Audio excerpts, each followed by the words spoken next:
le titre de ma pensée est non à la médiocrité dans l'Église. Imaginez une église dans laquelle les choses sont très bien faites et dans laquelle les choses sont parfaites. Imaginez que vous avez, par exemple, un parking bien aménagé, sécuritaire, facile d'accès. Imaginez que vous avez une belle entrée qui donne tout simplement envie de franchir le pas de la porte. Imaginez des locaux très propres, esthétiques, avec des salles adaptées pour les enfants, pour les adultes. Imaginez également dans cette église un culte agréable où déjà, même dès l'accueil qu'on entre dans cette église, on est très bien accueilli. Pendant le culte, les choses se font vraiment très bien. Les chansons exécutées sont faites en respectant l'état de l'art.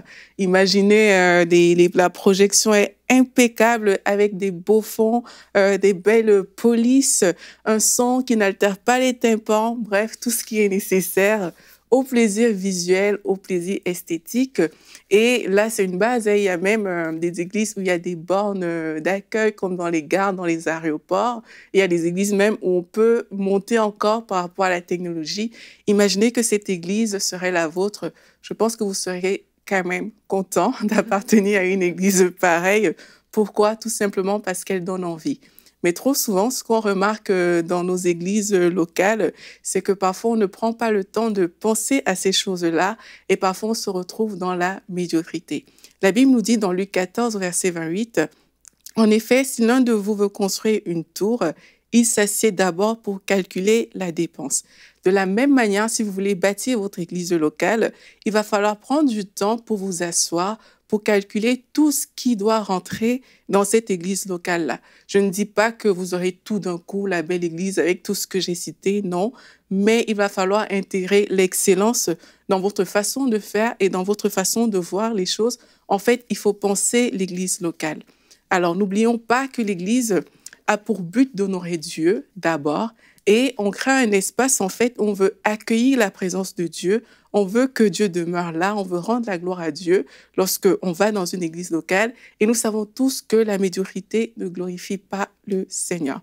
Alors, la Bible nous montre que nous sommes créés à l'image de Dieu et on sait que Dieu est un Dieu excellent. Dieu a tout organisé de façon excellente avec un ordre vraiment parfait par rapport à la création. La Bible nous dit dans Romains 1, au verset 20, « En effet, les perfections invisibles de Dieu, sa puissance éternelle et sa divinité se voient depuis la création du monde. » Donc ici, ça nous montre que Dieu a fait les choses vraiment à la perfection. Il n'a rien laissé au hasard. Et nous sommes créés à l'image de Dieu. Ça veut dire que dans notre église locale, nous ne devons rien laisser au hasard. Les choses doivent vraiment être faites à la perfection. Et puis un dernier point pour finir ma pensée aussi. N'oublions pas aussi que le but de l'église est d'attirer les nations. Alors, il y a des gens qui disent que ben non, Dieu regarde au cœur, de toute façon, Dieu ne considère pas les éléments extérieurs. Mais la Bible nous dit bien que l'homme regarde, lui, à ce qui frappe les yeux.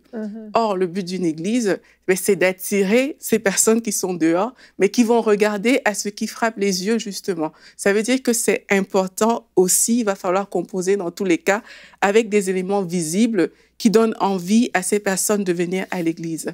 Donc, ne négligeons pas ces choses. Bâtissons des églises locales qui attirent au maximum les personnes pour la gloire de Dieu. Retrouvez la suite de ce programme dans l'émission Bonjour chez vous sur ENCI TV.